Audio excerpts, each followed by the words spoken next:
Come down. Ooh, you make my high come down. Always tripping when you come around. Never have to cut you out like right now.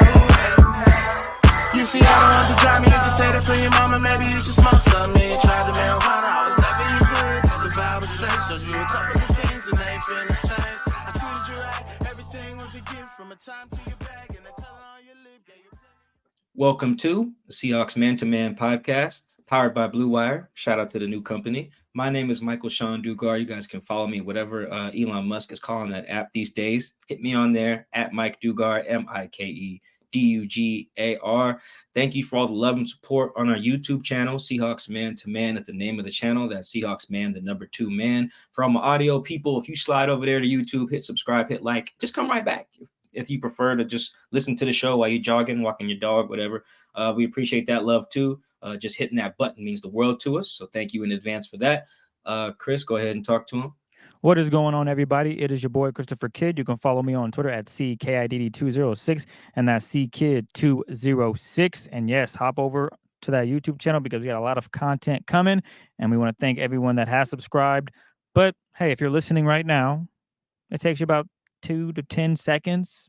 Go on to YouTube, search Seahawks Man-to-Man, and go ahead and subscribe on our YouTube channel because, again, we have a lot of cool stuff coming. So I appreciate all that love and support. All right, this will be a two-part episode for our midweek show as we kind of experiment with a new segment that we're going to call One Big Thing. You know, the thought process behind it. You know, you guys know we love having an opposing team's beat writer on as we preview Seattle's upcoming opponent. But in a year with a new head coach, a new defensive scheme, and a new offensive scheme, there's just so much we could potentially dive into, or this that we can't get into Sunday night that we maybe have a better perspective on after we've had a chance to rewatch the game, look at the film, maybe hear from Mike Macdonald in his Monday afternoon press conference. So in all of our midweek episodes, we will also talk to the beat writer. That'll be in the second half of the show. We're going to talk to Chad Graff, the homie in New England, who covers the Patriots for The Athletic. But prior to that, each week, Chris and I will have one big thing from watching the film, whether that's a quote, a play call, a position group, doesn't matter what it is. Just one big thing from after watching the game, hearing from Mike Macdonald, watching the film, even Chris and I discussing amongst ourselves. So here we go. One big thing after Seahawks, Broncos in week 1. Chris, would you like to go first? Want me to set it off? What you want to do? You know what? Go ahead and set it off, man. You came up with the idea. I think it's only right you kick things off. All right. My one big thing after watching week 1, Seahawks Broncos, is that Ken Walker is the guy, man. He's the guy. And not in the sense that K9 is like the best player on the team, but Chris, the more I've thought about the Seahawks and what success needs to look like, K9 does need to be the engine. And I feel like a good comp, and I was thinking about this Monday night when I was watching the Niners as well. I know Christian McCaffrey didn't play, but I feel like the Seahawks kind of need to pattern themselves after what the Niners have been since acquiring Christian McCaffrey. Like, McCaffrey's the guy. Whether he's in the game, I mean, Jordan Mason was the guy Monday night, but the objective is still the same. You got to be able to pound that pill. And you got to have a guy who runs a certain way to do it. And not every team has that. Every running back is a little different, but Ken, the fact that he can suplex a dude, basically. I mean, the guy tackled him, so I won't call it full suplex. I think there's an actual wrestling term for what happened there. I don't watch wrestling, so sorry if I don't know it. But, like, Ken needs to be the engine. You know, the O-line is what starts it all, but I feel like Ken needs to be the engine, very similar to what's going on in San Francisco. And I feel like San Francisco is a better comp than I had previously thought because San Francisco's skill guys are as good as anyone's in the league. Deebo Samuel, any year he could be all pro, you know, and not just as like a gadget guy. I think he had 1,400 yards as a receiver one year. So he can be all pro guy. George Kittle can be all pro guy. Who am I missing? Oh, Brandon Ayuk, when he catches the ball, can be an all pro guy. Like, they have skill talent too. And all of those guys can eat. I think all of those guys, I think all go for 1,000 last year, but they all could be like 1,000-yard producing guys, whether Deebo splits that up, rushing and receiving is whatever. But you guys get the gist. Everyone can eat, and you can still have the running back be the engine. And the more I think about this and look at the Seahawks team and watch Ken run, because Ken's not just a jitterbug. Ken was lowering, you saw it, Chris. Ken was lowering his shoulder. And the way that teams are probably going to play the Seahawks, this is also gets into why he's my one big thing. The Broncos were very weary of explosive passes. And a lot of teams are going to be. They're not going to have the horses to just line up and play man, right, and single high the Seahawks up. They're going to have to play some shell coverage. What does that shell coverage do? It means that if you block it up right, which they did in the second half of the Broncos game, the first person to touch Ken will probably be a linebacker, a nickel, or a safety. I'll take Ken against pretty much all of those guys. Like on his touchdown run, for instance, he stiff-armed Alex Singleton, their starting linebacker. And then he got free and got busy and made some guys miss and dove into the end zone. And you look at some of his other runs, when he gets to the second level, it's Ken versus a corner. It's Ken versus a safety. It's Ken versus the nickel. Nickels aren't usually that big. So I feel like he's going to be the key, because you know what? What happens is once Ken starts getting busy, now you got to go heavy personnel or bring that safety in or bring that nickel in. But even then, that doesn't matter because it's Ken Walker. You see, Ken's got tree trunks for quads, right? So he's running through whoever, making whoever miss. And once you do that, then I feel like you can efficiently get the ball to everybody else. And I do feel like the Seahawks can get caught up a little bit in volume of trying to get the ball to everybody. You just can't. You can't get Tyler 10 targets, Jackson 10 targets, DK 10 targets, and Noah like 5 targets each week and run the ball effectively. You just have to be efficient with the targets, efficient in the red zone, efficient on third down. And I feel like Ken's got to be the engine. He's got to be the, what's that phrase, Chris? It's like the straw that stirs the drink or something like that. Head of the snake, tip of the spear, whatever cliche you want to use. I feel like it's got to be Ken. I think Ken should be like, I think you have Ken in our fantasy league. Like you should win the league because Ken should go crazy. I think last year I had Christian McCaffrey. I won the league. You have Ken. You should win the league. Like that's kind of how it should work, because he should be that workhorse guy. Not to say he's got to get 400 carries, be a total battering ram like Derrick Henry, but I feel it's got to start there, which that goes to what Grubb was saying in their first meeting. It's like, yeah, we had all those explosives at Washington, but we're going to run this pill. He said that first meeting. And I talked to some of the old linemen this last week about that, and they were like, yeah, that's what we need to hear, because, you saw it, Chris. If they're just asked to pass block a bunch, Geno will die. He'll take some hits, and he'll get banged up, and they just don't have the horses for that. Because I still think that Ken can be the guy without them being outdated. That's why I use the Niners as an example. The Niners are a great example. They run the pill. That's the basis of what they do on offense, whether it's with Jordan Mason or CMC, and yet everybody eats. Kittle eats. Debo eats. Ayuk eats. Maybe it's a different guy each week, but who cares? There's a lot of different guys you got to stop. So, yeah, my one big thing is K9. The Seahawks will have success on the road or at home against a team with elite DBs, elite pass rush, whatever, if Ken is the straw that stirs the drink each week, or if it's Zach Charbonnet, it doesn't matter. But I just think Ken's like a top 5 back to me. And I think if he produces like that, the Seahawks, the ceiling is, I think what I have him at like 9 wins or something this year. I think you're talking about 11, 12 if Ken has like a top 3 or 5 running back season this year.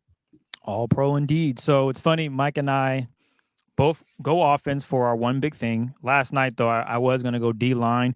But as I thought more about it, I was like, shoot, I haven't watched a bunch of D-line film. I've only seen the offense a little bit. And then I got the idea. I said, you know what? Let me go back and watch all of Geno's completion or passes he threw. He threw 25 passes, 18 to 25. But I want to focus on DK. I want to focus on every route he ran. Obviously, sometimes some of these routes are to create space for others because DK is going to draw attention. He's 6'4", runs a 4.3. You just don't leave him on an island. Now, Pat Surtain, elite cornerback. And in this theory, you can say, we'll leave PS2 over there against DK. I like that challenge. But I was able to find 3 instances in that game where the Seahawks missed an opportunity. And it starts with, unfortunately, the offensive line. And in that first half, boy, did the offensive line look really bad. And when the offensive line is bad, the one shot you want to take you can't because maybe there's someone in your face. And the first play that stood out to me was in the first quarter, 5:19 left to go, 2nd and 6. So a down where you can do a lot. You can run the football, you can take a shot, you have a lot of flexibility. And the Broncos come out on cover 3. They show a cover 2 look. It looks like it's cover 2, but I'm confident it's cover 3 after I watched it a couple of times. And DK runs a deep post over the middle. And unfortunately, right guard Anthony Bradford just gets cooked at the line of scrimmage by an inside move by, I believe it was Zach Allen, number 99. He just swims in, and Geno is forced to leave his spot because I'm not sure if DK was the first read. But in my eyes, if DK is going on a post route, that's going to be my first read, and then I'm going elsewhere.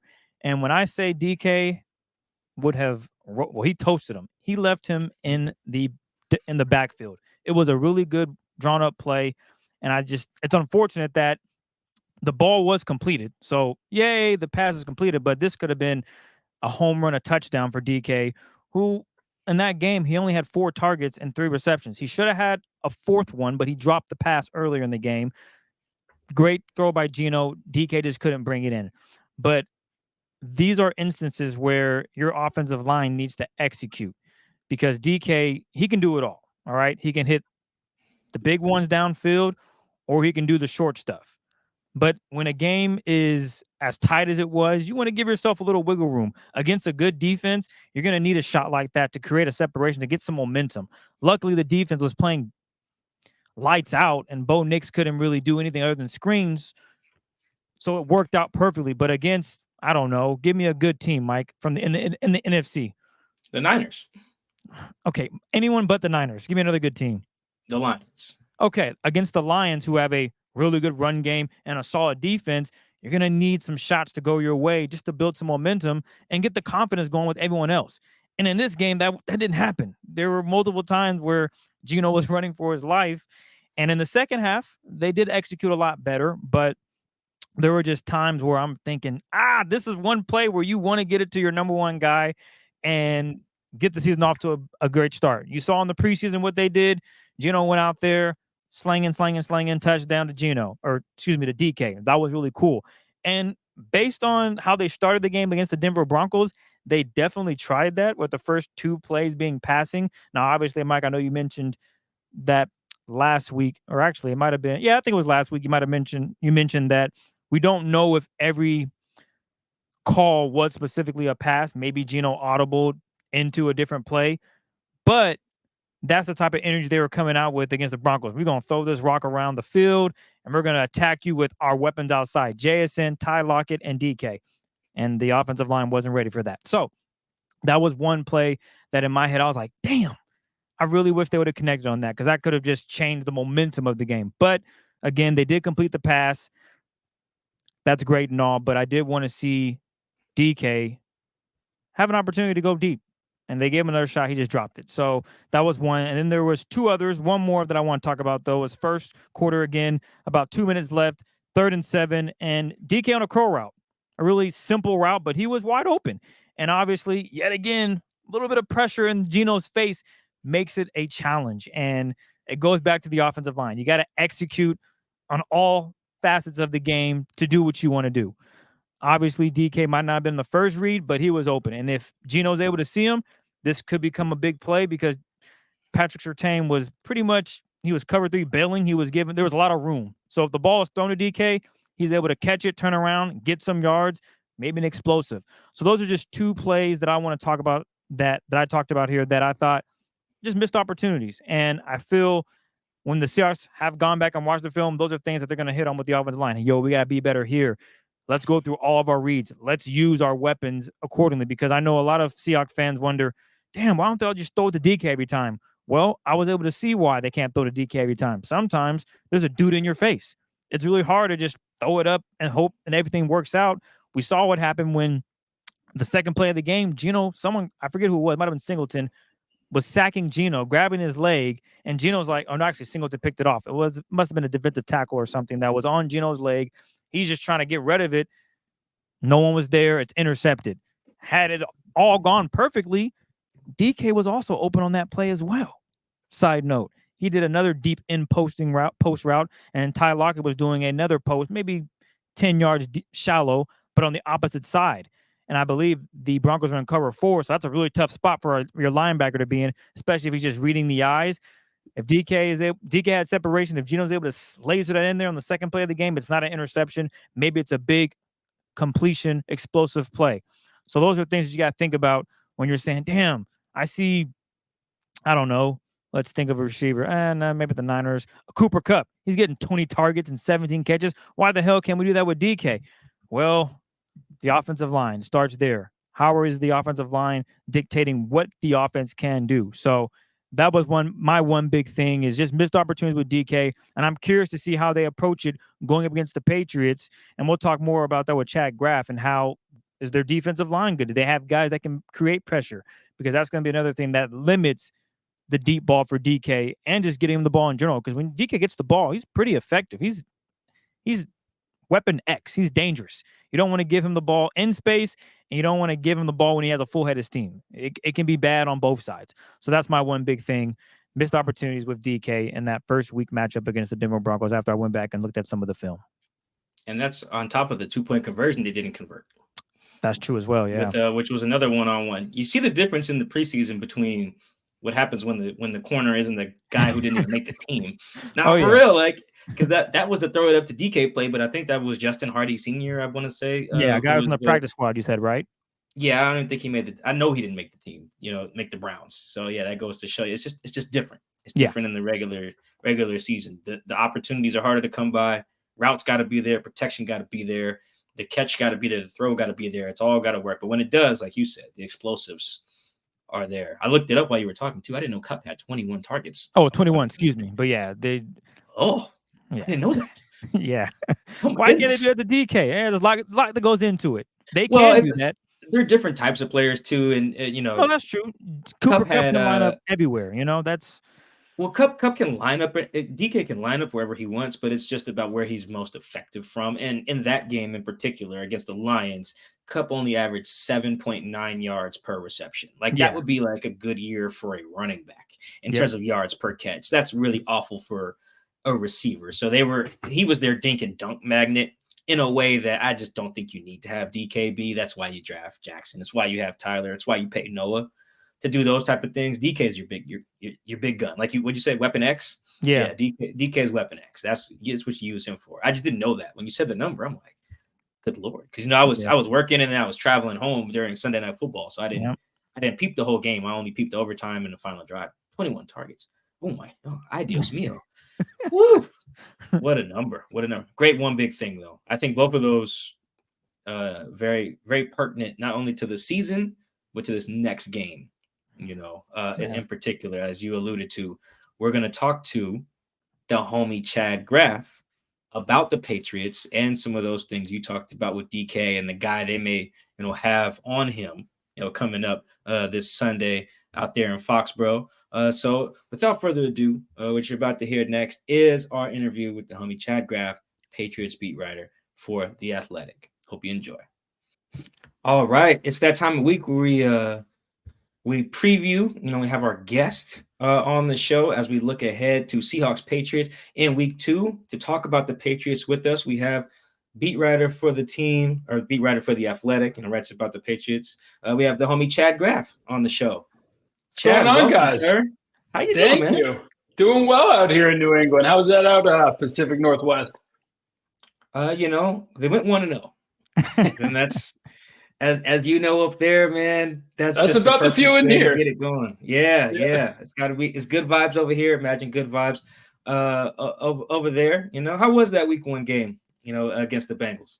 It was kind of everything that they dreamt of. So I would say 2 things. It was both like their perfect game plan where they want to run the ball. They want to play these tight, low-scoring games. It's basically a really ugly brand of football.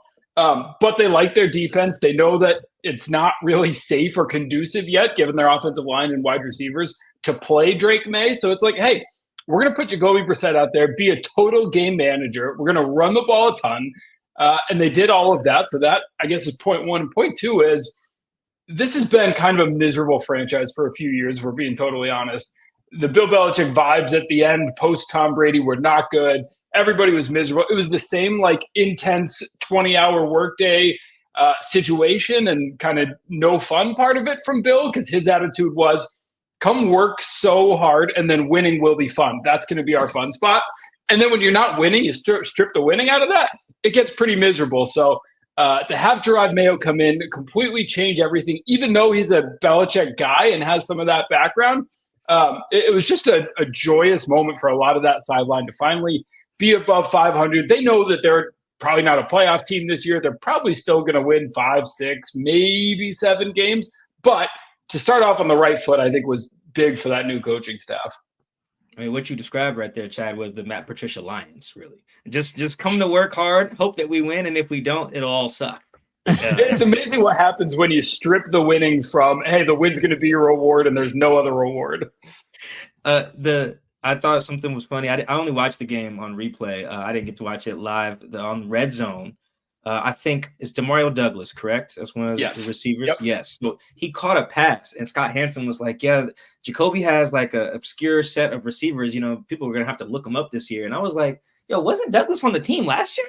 I'm like, I'm pretty he was the leading receiver. I mean, granted, in I guess Hansen's defense, the Patriots have been so bad that their leading receiver last year had like 526 yards. So I guess it can be forgiven. He's not like a traditional number one, but yeah, he was the leading receiver last year. And I think Scott might probably corrected himself, to be fair, but that just kind of caught me as I was getting dressed, getting ready to leave. I was like, dog, that's the one Patriots receiver I know. It's the guy that caught the ball. They're not that obscure, but if you ask me to name – actually, let's do this right now before we hop into another question. Chris, can you name 3 Patriots receivers right now that aren't Demario Douglas? We already used and for the record, I was going to say offensive players other than Brissett, but you can stick to receivers if you want. No, you can't look. I'm not looking. I'm not looking. But isn't there a dude named Slayton on that roster? Yeah, come on. No help. Give us 3. If you can't give us 3, we'll give you some. I can't give you 3, but I know Chad. So we have Osborne. I remember Osborne. I forget his first name, but he was with the Vikings last year. Yep. He's solid. Osborne's solid. I know. I guess it's a bunch of solid. And don't you guys have dang. I believe Polk is out there. Jalen Polk. Second round pick, Washington. Yes. Yep. Yeah, Jalen Polk. So that's 3 receivers there. After that, yeah, it gets real interesting. Yeah, that's there. There's a third guy, but I don't know. You said Slayton's not on that roster, right? No, Slayton. No. Yeah, I don't know. I don't know why I thought Slayton, but yeah, Polk. I forgot the other dude's name already. Obviously, Osborne. KJ Osborne is his name. Thank you, KJ Osborne. And obviously, Mike's number one dude with 500 receiving. And that other dude, yeah. I know Rhamondre Stevenson because I drafted him last season, and that didn't work out for me. But he had a great week 1. Yes, working out better this time for the people who drafted him.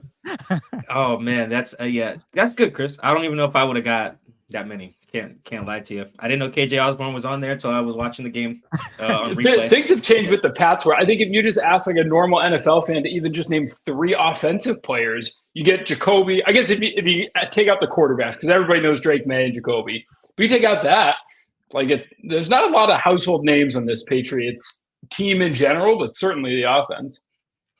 Yeah, no, not at all. Now I'm looking at the roster. Yeah, there's no way. There's no Tyquan Thornton. Didn't know he was there. Okay, that's why I thought Slayton. I was thinking, okay, Thornton. I remember Thornton. I remember the highlight of Thornton, but continue. I didn't know Austin Hooper was on the team. Didn't know that. That's right. Austin Hooper, a veteran. Didn't know they had Antonio Gibson on the team. Remember him from the Commanders? He was with the Commanders, yeah. Yeah, I didn't know he was there. I mean, yeah, I follow the league pretty tough, but bunch of hidden gems. This is that meme of dudes will just sit around and name guys, except it's current players on the Patriots. It's not even 1995 guys. It's just the Patriots. Yeah, just their current team. I want to get into something, Chad. And I thought it was very fascinating. I even talked to you briefly about it during training camp, because as I was going through, looking at how to preview the Seahawks season, the big thing was Mike McDonald taking over for a legend in Pete Carroll. I was like, oh, Gerard's doing up there too. And you wrote a great piece before the start of the season, probably September 3rd. The headline is Patriots coach Gerard Mayo riding a wave of change as post-Belichick era nears kickoff. And there's a section of it, and I tweeted it out here. I'm gonna see if I can find my screenshot here.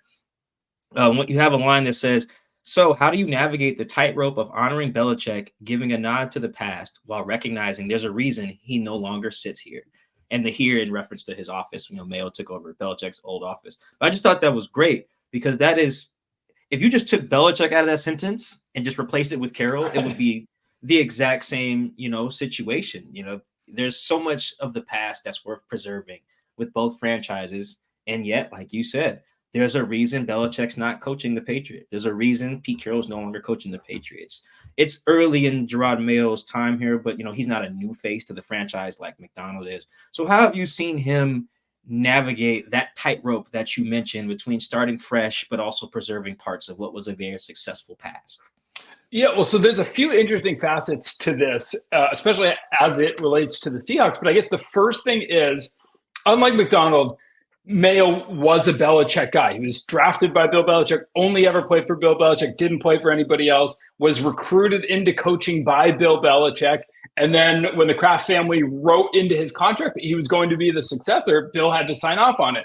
Now, you can look back at the last year, things didn't really end great with their relationship. I think Mayo admitted in training camp that Bill never even reached out when Mayo officially got the head job. So while he's a Belichick guy, it's not like they're buddy-buddy and hitting each other up after games and asking, how things are going. And yet, I would say this is a spot where it's probably a little bit different than what you guys are seeing out in Seattle, because I thought about this when I saw your tweet that the basketball hoop is no longer in that media interview room, where it's almost the inverse here, where everything in New England for so long has been just work. There's no ping pong tables, there's no video games, there's no TVs, there's no basketball hoops, there's no nothing, because it was winning is the fun part, and everything you do here is just about having us win.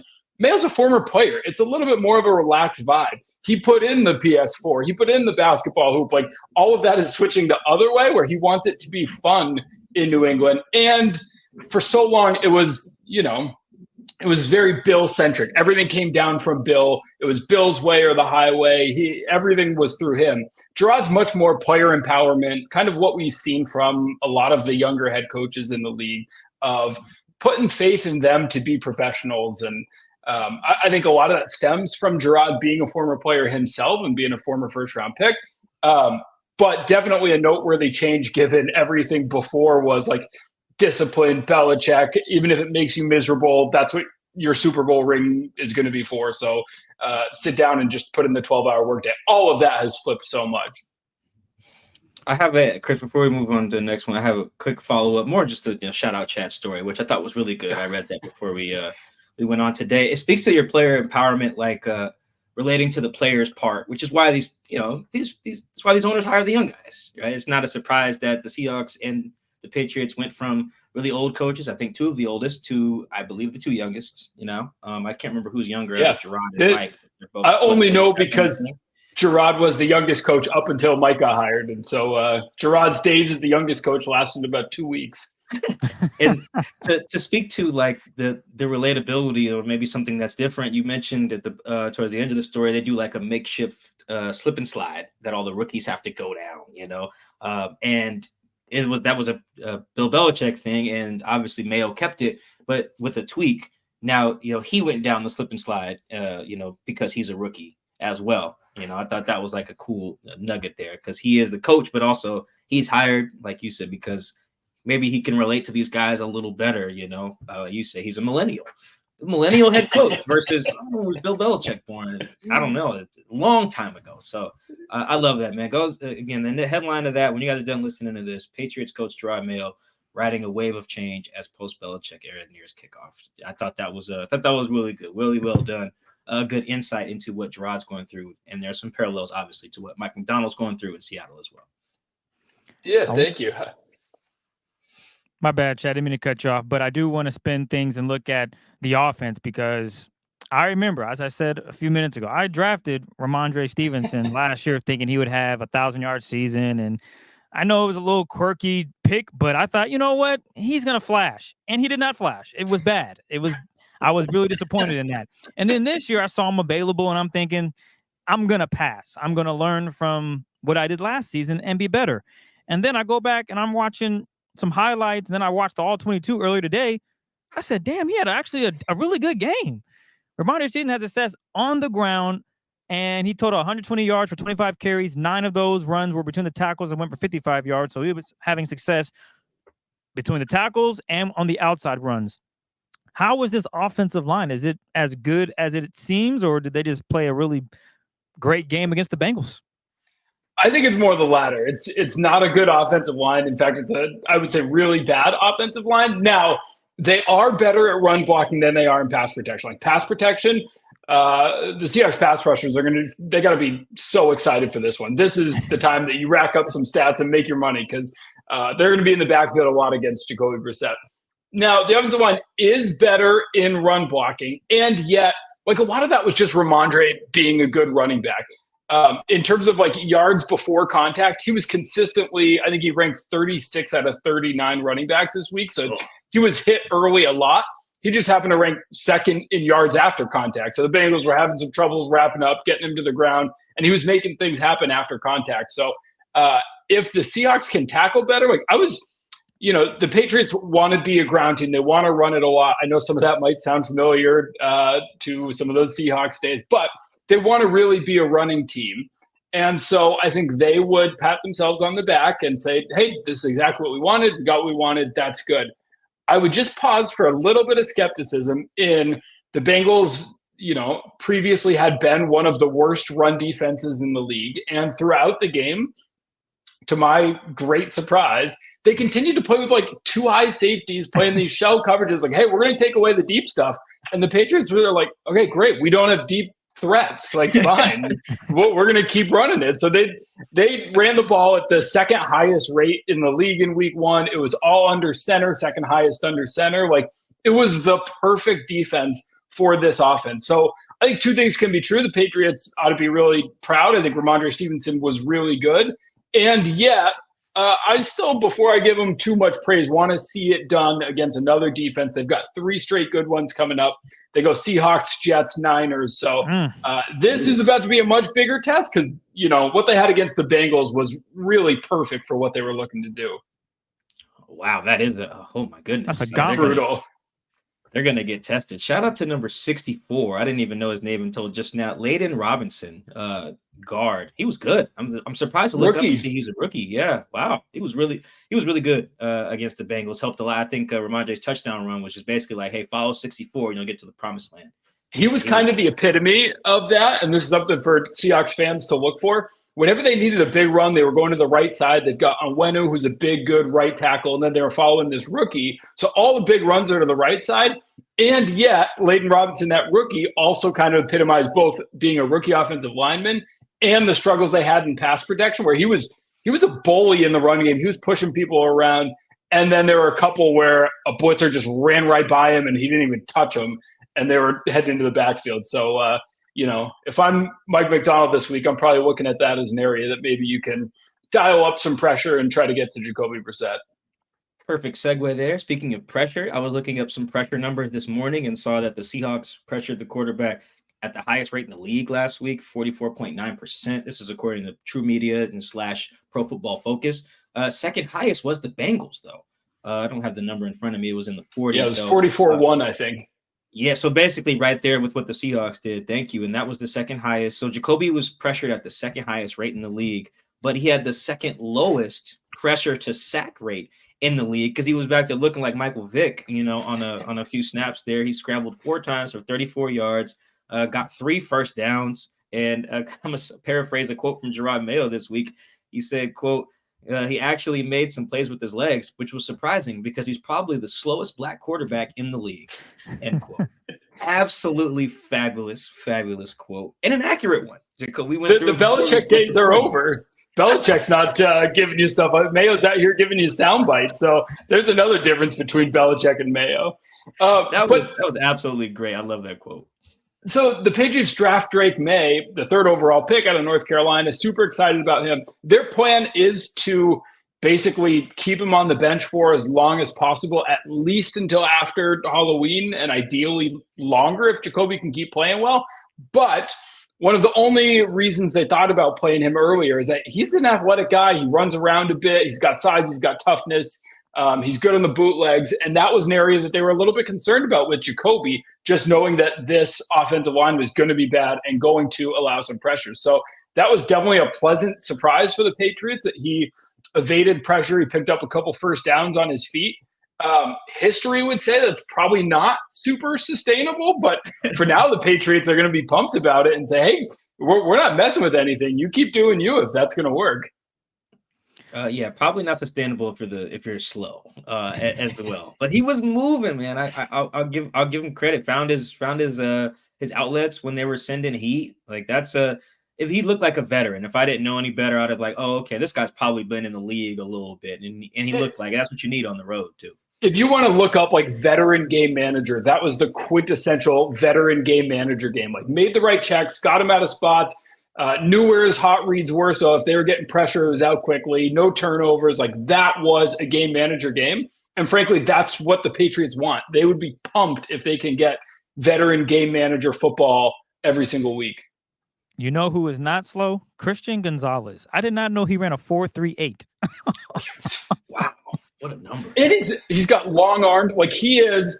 If you draw up what a cornerback should look like in 2024, it's him. Like that 40 you mentioned, he's 6'1" or 6'2". He can run. He's got crazy. I think he had like the longest arms in his draft class for corners. So like you want to draw up what a cornerback looks like, it's him. And so I'd imagine you'll probably see him shadowing around DK. He did that with Jamar Chase. Probably one of the few guys who can run with DK. So I don't know. What do you think, Chris? I think that's an interesting matchup. You took it right out of my mouth, man. Limited 4 games last season. Unfortunately, got an injury, so you only got a glimpse of him. But in those 4 games, I went back and looked at his stats. He was really good. He was doing a really good job. I see why the Patriots. Would you guys take him 6th overall? Was it? I think it was 16 or so. 16, but yeah, he was PFF's #1 cornerback through those first 4 games before he got hurt. So, and then week 1, he goes up against Jamar Chase. So Jamar ran 28 routes, 20 of them. Of course, we saw that Christian was on him and only allowed 3 catches for 15 yards across 3 targets as the nearest defender. I know you talked about his length, his speed. What else makes Christian such a good cornerback? Well, so I would say off the field it starts, he's different from a lot of other corners in that he's like a super quiet, reserved guy. I guess even against Jamar Chase, like Jamar's talking smack right away. And it took Jabril Peppers and other Patriots defensive backs to come over and be like, you're not getting your money against us. Like, it's not going to be us. But Christian's just flatline, doesn't say anything. He's like, in my head, I picture, the ups and downs of a corner, celebrating when the quarterback overthrows him by 10 yards as if he did something. Yeah. Christian Gonzalez is way different from all that. So that's the first part of it. And then the second is just like recognition that I wouldn't expect from somebody as young as him in terms of he plays zone, he plays man, he can run, he's long. He really does everything well. I would say he was awesome the first 4 games last year, got hurt. He was just okay in training camp. Like there was a lot of rust there. And so I'm not fully sold that he's back to being like a true #1 shutdown corner.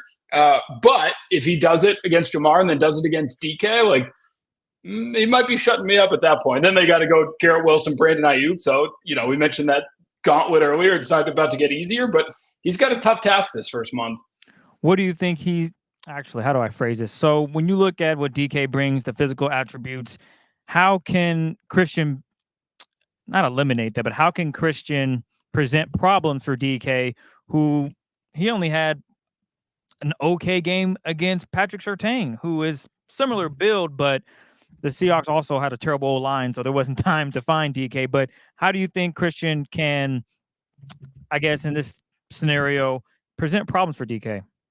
So I think it'll be interesting to see the coverages that the Patriots play with, because it's the new defensive coordinator, DeMarcus Covington. He's 35 years old. But this is still very much like a Belichick defense of position versatilities. You've got the safeties in the box, and then they're at nickelback, and then they're playing deep safety. Like Jabril Peppers is everywhere. Kyle Duggar is everywhere. All of these, they love this idea of like positionless chess pieces that they can move around. Their safeties look like linebackers. Their linebackers look like safeties. So it's going to be a much bigger effort than just Christian. But I think the #1 thing that they want to do is what, kind of the trend is in the NFL right now. Take away those explosives in the deep passing game. And if you have the patience to beat us over and over with 4-yard gains and the discipline to not take that shot or to not turn it over and fumble or whatever, hats off to you. You did it, but we're not going to give you the easy way with a big bomb to DK or something. That's fair. I get That that. was that's interesting because Joe Burrow was pretty comfortable dinking and dunking quite a bit. For a while, his guys just couldn't hold on to the ball, which kind of made that game a little dicey. Before we move on, I want to throw out a number out there. Chris knows I love getting a number out there to boost what we're talking about. To speak to Christian's speed, because I wasn't too familiar with his measurements and everything. He ran a 4.38. So in the context of the Seahawks, you guys have all seen Ken Walker. Ken ran a 4.38. So that's the same speed as Ken Walker. I don't have Ken's height and weight in front of me right now, but Christian at 6'1", 197, 32-inch arms. That's right at the Pete Carroll benchmark that he used to love. Pete would have freaking loved this kid. 4.38. DK ran 4.33.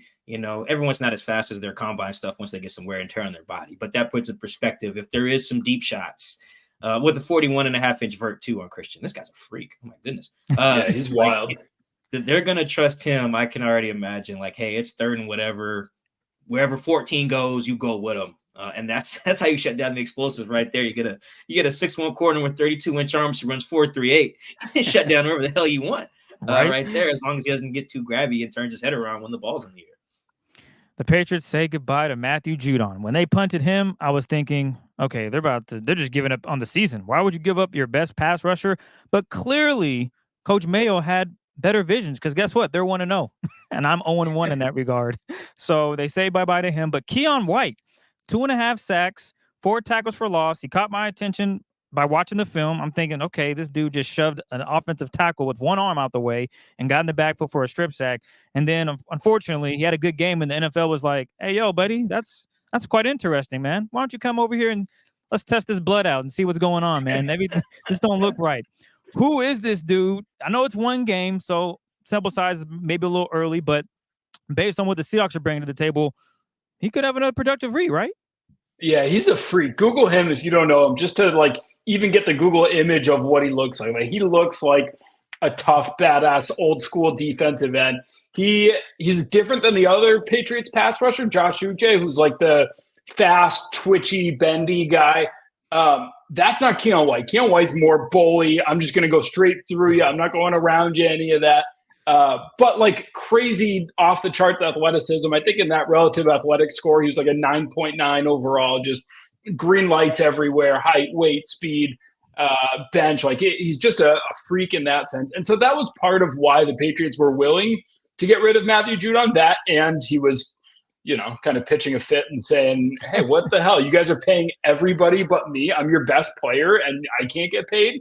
So I totally get where he was coming from, because the Patriots re-signed or extended 12 guys from last year's 4-13 team. They had a bad team with a bad roster, and they re-signed everybody except Judon. So he's looking around how come I can't get paid? So I get where he was coming from. But Keon White's emergence, he was a second-round pick last year, was part of the reason that they felt okay doing it. I was a little skeptical, and I've certainly been proven wrong. 2.5 sacks in week 1. He was a beast. It'll be interesting to see what he can do against this Seahawks offensive line. Yeah, he might have some success. There's a lot going on. I'll say that. I don't know if you saw the first half. By the way. Don't watch it. On that relative athletic score. 9.92. Sorry, Mike, go ahead. Oh yeah, 9.92. Oh, and it's really only dinged because he doesn't weigh very much, 285. But I mean, when you have 34-inch arms, which we were just talking about with Christian, 32's long. Tack a few more inches on there, and you're just palming offensive tackles in the chest, which is how you can go through them. He benched 30. Oh man, yeah, this is strong. I remember him from the Senior Bowl. Actually, he was kicking butt there too. Yeah, it's gonna be good. I always get the benefit of the doubt when the Patriots just give up on a defensive player, whether it's a DB, safety, pass rusher. I'm just they probably know what they're doing, whether Belichick's there or not, and then there you go. Yeah, there were a lot of problems with Belichick. Finding diamonds in the rough on defense was not one of them. It was everything on the other side of the ball and everything that came with it. But the defense should be just fine still. All right, it's prediction time. Chad, are you ready? I'm ready. What do you want to start with, Chris? Over-under or his game prediction? Save the game prediction for the last. Go ahead and get the over-under in. All right. This week's over-under will be Rhamondre Stevenson rushing yards. We're going to go 74.5. He had a $120 in the first game, averaged somewhere between about 60 and 50 his first 3 years in the league, but now he seems to be the focal point of this offense. Seahawks held the Denver running backs in week 1 to 64 yards on 20 carries. That's over 3 running backs that got to that number. So Rhamondre Stevenson, Chad, 74.5 rushing yards against the Seahawks in week 2, over or under? So 2 things. One, the Seahawks are a much better defense than what we saw from the Bengals, especially in the run game. It's going to be a lot tougher. And 2, the Patriots had a lead pretty early against the Bengals and got to just keep running it and draining the clock. Those are 2 reasons that he ended up with $120. Now, having said all of that, I'm still taking the over on that. Not because I think that they're going to be running it, like crazy and it's going to be super efficient. He just might have like 26 carries for 76 yards. They are going to feed him. This is going to be like old school Pete Carroll. I don't care. We're going to run the ball so much you're going to lose your mind. You think you're stopping? Fine. We went 3 and out. Guess what? We're going right back to it. Outside run left, outside run right. Like they are dedicated to this. They know Jacoby's limitations. He's a game manager. They want to run the ball a ton. So expect this offense to be pretty boring to watch. If you're into punts, you're going to like what you see, I think, from this Sunday, which maybe is a little foreshadowing for the game preview. I think it's going to be really low scoring. But I'm going to take the over just because I think they're going to give them the ball so much. All right. Before we get to the prediction, that brings me up something that's very interesting about, even though we talked about how these are the 2 youngest coaches, football is still football. Both these coaches want to pound the rock and, control the clock, all that stuff that the old guys talk about. The football is not changing. Guys still want to pound the rock, whether you're whiz kid play caller like Sean McVay or Kyle Shanahan, or you're a young defensive coach like a Gerard Mayo or like a Mike McDonald. You still want to pound that rock. It's just something to keep in mind when all these coaches are hired and we do talk about the youth. A lot of that youth stuff is tied to culture and player relatability, not about scheme. Running the ball and not turning it over will always probably be the number one thing in all these coaches' minds. With that said, Chad, week 2, Seahawks versus Patriots. The Seahawks, I believe, right now are favored by 3 points. So Seahawks -3 is the line. Give us your score prediction for this weekend. So I get the Seahawks winning, but the Patriots covering. Seahawks 17, Patriots 16. I think it's going to be ugly, low scoring, bunch of field goals. Not exactly a pretty game. I think DK Metcalf will probably be kept in check. There's not going to be a lot of explosives, but kind of 2 heavyweight, tough teams that want to play similar styles. And, both teams dying to have 36 minutes of possession and looking at stats that maybe the analytics guys are not, for better or worse. That's kind of how I see the game going. What about you guys? Wow, that's bad news for the offensive line, because that means this is just not a good game again. And I don't know what the Seahawks are going to do. I mean, I guess they could hire us 3 to see if we can do any better to go out there and run block and pass protect at this point, Mike. But I too think the Seahawks are going to win. I think the offense, though, based on what I saw in the second half, I think they can find some consistency. And if they can run the football outside doing stretches and those type of runs, I think Kenneth Walker could have another good game. And I expect DK to be involved more if the offensive line can protect. So with that being said, I have the Seahawks winning 21-10. I think I have it 19-16 Seahawks. I'm with Chad on an ugly game. And yeah, Chris, I can never play in the NFL anyway. But what I would not play in is one of those type of games. I need to be on, like, remember the Rams and the Patriots, I think it was, played a game where the winning team had like 50 points, I want to say, on Monday Night Football. Yeah. Put me in a game like that. I'm not about to be in here one of these slobber knockers. No. I've seen your tweets out there on Instagram. I've seen those 40 times. See, I can run. But boy, I am not taking any hits. I am too small. This may not be the game for you then. No. This is old school, hard hat football. I do think I'm with you, Chad. Though I think it will be probably hard to find explosives. Where the Seahawks did find them through the passing game was by picking on the only white cornerback on the field, and Riley Moss. They just basically went at him with Tyler Lockett. Tyler had 77 receiving yards on 6 catches. On every catch, Riley Moss was the nearest defender. He was making his first start. He was basically, he was green. They picked on him. That just kind of happens with young players. The Patriots don't have that guy. You can really, at least by my estimation, that you can just say, hey, we're just going to put the sniper scope on him and just go after him. It's not Gonzalez. It's not Jones, not either Jones. I don't think it's any of the corners, to be honest. too disciplined. Maybe it's a safety this week. Maybe it's a backer. I don't know. But I just think it's going to take a little bit to find that matchup. Meanwhile, you got this scheme coming at you. So I think we all have the Seahawks. I think Chad's the only one who has the Patriots covering, which is very interesting. So we will keep that in mind. Chad, before we get you out of here and thank the people, do you have anything you want to plug? Any stories coming up? Any audio stuff? Anything you want to shout? The floor is yours. No, I'm sure you've done plenty of shout outs for the Athletics, so keep checking it out there. Michael-Shawn does a great job out in Seattle. So always good being on with you guys, and should be an interesting one. I'm not going to say a fun one. It depends on what your favored style of football is, but it's going to be a tough one.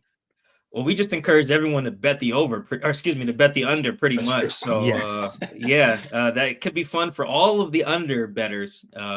We'll see. The Patriots, one more note before we thank the people. The Patriots and Bengals, I believe, had the lowest over-under of week 1. I think it was 40.5. Them and the Chargers and Raiders, I think, both had 40.5, which is basically Big Ten football. And both teams were way at the under, by the way. Neither team sniffed it. I think the winning team, the highest scoring team between those 4 had 22 points, and that was the Chargers. So, we could get defensive rumble here on Sunday in week 2. That is Chad Graff. Does a great job covering the Patriots for The Athletic. Thank you, sir, for joining us. Thank you guys for tuning in to another episode of the Seahawks Man to Man podcast on YouTube, Spotify, Blue Wire, Apple, wherever you get your podcasts, wherever you're listening. Thank you so much. Make sure to follow Chad Graff on X, Twitter, whatever the hell that app is called these days. Chris, close us out, please. That's it. We appreciate all the love and support. Again, thanks again. We will catch you guys later in the week. Have a good one.